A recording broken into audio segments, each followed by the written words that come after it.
So if you'd like to optimize your Bitaxe, there's a new tool that's available that's going to help you to automate this whole process. If you're into overclocking, for example, it's going to allow you to find the highest hash rate settings without overheating the Bitaxe. And if you're into efficiency, it's also going to allow you to find the most efficient settings that give you the highest hash rate while drawing the least amount of power. And in this video, let's go ahead and take a closer look now here at this new tool. We'll get it installed, up and running, and I'll show you how you can automate the process to find the optimal settings for your Bitaxes as well. Now, to start things off, you'll want to get your Bitaxes prepared here for this process, of course, especially if you're going to be overclocking it. Number one, you're going to want to improve the cooling. So you're going to want to upgrade the stock heatsink and fan to something beefier that keeps the Bitaxe cooler. Additionally, the voltage regulator and some of the other components can get hot as well, so you can also optionally add some additional heatsinks and all the stuff I've covered in previous videos, which I'll link down below. Furthermore, you're also going to want to upgrade the power supply for the Bitaxe. As it's drawing more power, that can actually overload a lot of the stock power supplies, and I've actually killed some power supplies in the overclocking process, and so you're going to want to upgrade these to handle the higher power draw. Traditionally, the Meanwell power supplies are going to be some of the best, and they have options available that actually allow you to connect to multiple Bitaxes as well with just one power supply. And I'll link to some of those options down below as well. Now, as far as the overclocking process itself, I've done some video series kind of going over the process for that. In short, you've got two different options in your Bitaxes. In AxeOS, you're going to be able to adjust both the frequency of the Bitaxe as well as the core voltage. And the idea overall is you're going to want to be able to raise that frequency as high as possible to get the highest hash rate possible while keeping the voltage as low as possible without maybe having a ton of unnecessary power draw. And the trick is really finding the best balance. Now, the manual process for this is going to be pretty tedious. You start at stock, and then you slowly start ticking up the frequency little by little, ensuring that it doesn't actually overheat the Bitaxe. At some point, as you're ticking it up, you're going to find that the hash rate suddenly drops. And that's going to happen because it's a little, well, starved for power. It's like you're asking it to, work really hard, but you're not giving it enough power. And so for that reason, you're going to want to slowly start ticking up the core voltage as well, just to give it a little bit more power so that it can maintain that hash rate. And finding the optimal settings here can be really time consuming and tedious, especially if you have a lot of Bitaxes. And so for that reason, there's a new tool that's available here that's going to automate this whole process, and effectively through a bunch of trial and error, it's going to start playing with these settings for you on your behalf. So it's going to ultimately find the best settings for both hash rate or efficiency. Additionally, this is useful not only for the first time you want to find these optimal settings, but also if things change over time. For example, if you've got your Bitaxes installed in like the garage, for example, and not inside the house where you've got AC, they're going to be subject to more like ambient temperature fluctuations. So for example, in the wintertime when it's nice and cold, you're going to be able to push the settings a lot higher. However, when it gets into summertime and temperatures go up, your Bitaxes are going to start to overheat and you have to start lowering your settings. You can do this manually, or you can just run the automated tool as things change and it'll find the new optimal settings for you. Additionally, maybe you run the test overnight, but then you find the next day it's really hot, ambient temperatures have gone up, and the settings that you found worked well at nighttime didn't work in the daytime. And so maybe you'll want to rerun it. And for that reason, I would actually recommend, if you're running it like in the garage or something, do the test in the daytime when it's hotter as opposed to overnight. If you're running it just kind of like inside your house and temperatures are more stable because you've got AC and stuff, this is going to be less of an issue. Obviously, if you take the time to upgrade the Bitaxe, you improve the cooling. Well, now you've got more headroom as far as how far you can overclock, and then you can rerun it in that scenario as well.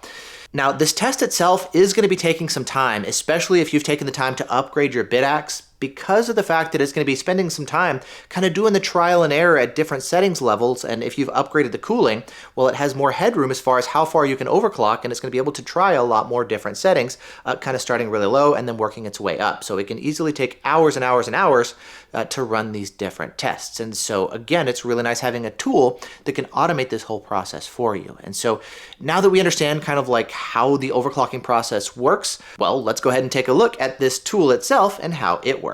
Now, the tool itself is pretty appropriately called Bitaxe Hashrate Benchmark. It's actually a forked version created by YD Cookie, and this version that we're going to be using is written by Mr. V777.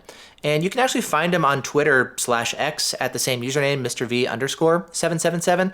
So if you want to thank him for his project, or if you've got any questions or feedback or anything, you can always just message him here. Now, if you'd like to see the code, which I'll show you here in just a second, you can of course download a code editor like VS Code. It's available here for a variety of different platforms, so just Google it and download the one that you need. And then to get everything installed and up and running here, you can see that if we scroll down, it's got a list, of course, of the different features that are available here. It's also going to mention the different prerequisites that are required, like Python, for example. You are going to need that.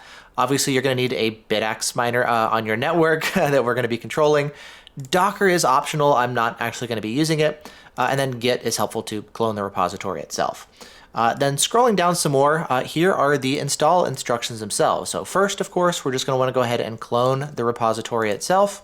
I'm going to pull up VS Code here, and we're just going to go ahead and clone the repository. We'll paste that and hit enter.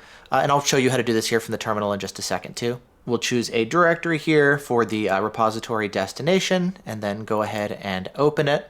Now, if we take a look over here at this specific file, this basically has all the code, the instructions for how this tool is going to run. And if you take a look at this section here, you can see all the different settings that it's going to be playing with. You can see how much it's going to be incrementing both the voltage and the frequency here on the Bitaxe, kind of up and down, little adjustments at a time. You can see the maximum temperatures that it's going to allow here before it's considering it to overheat, both for the ASIC as well as for the voltage regulator itself. And then, of course, how much power you can draw in watts, etc. For now, we're going to leave all this stuff at the default settings, but you can, of course, change it here if you like. Now, to actually run the tool, we're going to want to go ahead and pull up a terminal and enter it in here like this. However, I found that if you've got a bunch of Bitaxes, it's nice to maybe have a bunch of individual terminals so you can run a bunch of these instances at a time. And so for that reason, I'm going to close out of VS Code and just open up a regular terminal here to walk through this process. Again, we're going to want to make sure that we've got it cloned here, and then we can change into the directory where we've got the benchmark tool installed. And then once we're in that directory, next we're going to want to go ahead and create the virtual environment here in Python. So I'm going to copy this here, and then I'm going to paste it over there. Sometimes you may actually have to rename Python depending on how it's renamed in your computer. So you can see, for example, for me, I'm going to actually have to rename it to Python 3, just the way that it's installed here on this Mac. And then as far as the next step, it's going to vary depending on if you're running it here on Windows versus on Linux or on Mac. Because I'm doing it on a Mac, I'm just going to go ahead and copy this here and then paste it over there. Now we're in the virtual environment. Finally, we're going to want to go ahead and install the dependencies that are required as well. So we'll just do this here, copy, paste, and enter. It's going to go ahead and install all that. You can, I guess, upgrade pip if you need to here. Might as well, not necessary, but I'll just do that here as well. And then speaking of things that are not actually necessary, we've got the Docker installation. You don't necessarily need to use this. I'm going to skip it, but again, you are certainly welcome to. And then finally, let's just go ahead and get into it. So as far as using the tool itself, now we're really getting into actually benchmarking our Bitaxes. So here's the way this command is going to work. We're going to have Python run this Python script, and then we're going to punch in the IP address. Now, you also have the ability to run it with the default kind of like voltage and frequency parameters like I mentioned, or if you want, you can actually change the default settings. And this can be helpful if maybe you know that, for example, you've done a lot of overclocking before, you can run it at higher settings and you don't necessarily need to start at like super low settings. You can maybe start a little bit higher. And it would actually look something like this here. So where you'd say Python, the name of the tool, the IP address, and then the voltage and frequency settings where you would like it to start. But for now in this example, I'm just going to use the default settings. And so for that, I'm just going to copy this here like this. We'll paste it over there. And then on my computer, I'm going to have to rename it to Python 3. And then we're going to type in the IP address of the Bitaxe that we want to go ahead and benchmark. So we'll do that, and it's going to start this tool. Now, obviously, your IP address is going to vary depending on what's going on here on your network. But the way this is going to work is it's going to go ahead and start applying some new settings here like we looked at. So 1150 here, as we mentioned, the default voltage, and 500 megahertz is going to be the default frequency. It's going to apply those, it's going to reboot your Bitaxe, then it's going to wait here 90 seconds for kind of everything to stabilize and start running. Now, as we're getting up and running here, we can go ahead and start to see as it's logging the results. So it's going to tell us things like, the status of the progress, the voltage and frequency here that it's seeing, the hash rate, of course, and then some of the other things that you'd want to know about, like maybe the temperatures, etc.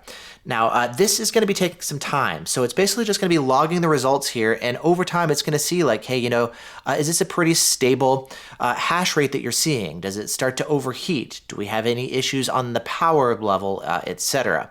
And then if everything is stable, it's going to start to slowly start ticking up the voltage as well as the frequency as needed. Now, while this is running, we can go ahead and do the same thing on a second Bitaxe as well. And so this way, while the first Bitaxe is testing, you can now go ahead and repeat the process on your other Bitaxes. So we'll just do the same thing. Let's go over here to the directory. Then we're just going to need to go ahead and create the virtual environment here again with both of these commands. And then once we've done that here, we can go ahead and start the benchmark tool on the next Bitaxe in our swarm.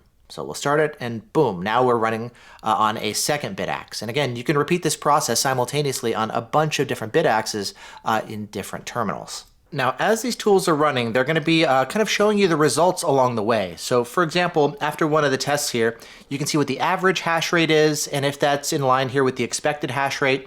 You can see the average temperature here of both the ASIC as well as the voltage regulator. You can see the efficiency here of this specific group of settings. And then you can see it's going to be saving the results here to a JSON file.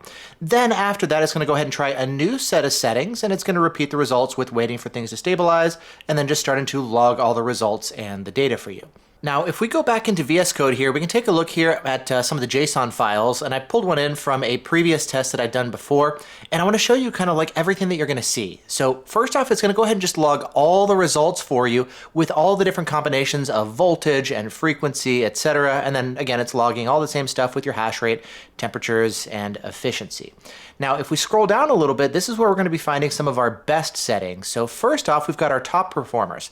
These are the ones that are going to be giving us actually the highest hash rate settings. And so if you're looking to overclock, it's going to tell you kind of like what your hash rate setting is at a specific voltage and frequency combination, as well as what the temperatures are that you've been seeing here.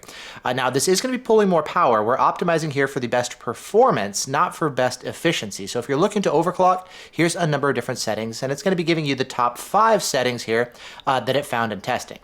Now, after that, there's also going to be 5 more settings that it found for the most efficient settings combination. So it's going to be telling you both the voltage and frequency settings here, and you can see the hash rate, and you can see the efficiency. So now you can see we're dropping down to, for example, 13.7 joules per terahash on this specific gamma. And so if you're looking to optimize for efficiency, here's the top 5 settings that it found.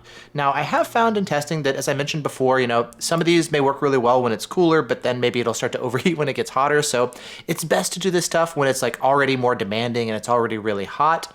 And so in case maybe you find that like, oh, 775 is a little bit hot and it starts to overheat, I could back it down to like, 750 or 725 or something.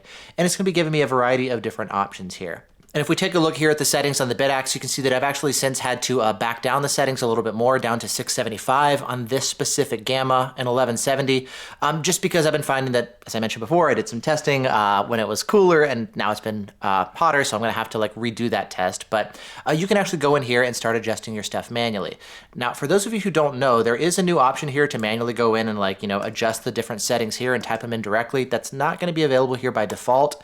If we turn it off, this is how it's going to look, where you just have like this drop-down menu with a couple different options. But if you want to go higher than the options here, it's not actually going to let you. If you want to now enable here some of the different settings combinations that are not available, you want to type it in directly, you just go up here to the URL and you type in $OC, and it's going to unlock the ability to now go in and start typing in different settings manually. This is the stuff, of course, that the tool was kind of like testing for us on our behalf, but if you want the ability to kind of go beyond the limits, this is how you do it. Obviously, though, for any of this kind of stuff, especially for pushing beyond the limits of what's available here in AxeOS, make sure you take the time to upgrade your cooling for the Bitaxe with fans and heat sinks, and upgrade the power supply as well to handle the increased power draw at these higher settings. And so, yeah, that's a look here at this new tool to help you automate the process of finding the optimal settings for your Bitaxe, whether you're looking for overclocking in like the highest hash rate possible, or you want to find maybe the most efficient settings possible that give you the highest hash rate at the least amount of power. And if you'd like to try out this tool, down in the description below, I'm going to link to the GitHub repository that you can check out. If you'd like to learn more about upgrading your Bitaxe or your power supply, I'm also going to include some links down there to some of the videos that go over this information that you're going to need to know. And then, of course, if you need to pick up a Bitaxe or upgraded fans and heat sinks and power supplies and all that kind of stuff, I'll link to where you can purchase those down there as well. And so with that said, thank you very much for watching. Thank you to all the creators and developers who've helped to make tools like this available. And if you've been enjoying video series like this and you'd like more, make sure you subscribe and hit the notification bell to get notified as new videos go live. Thanks so much for watching. Hope you're all doing great, and I'll see you in the next one. Bye.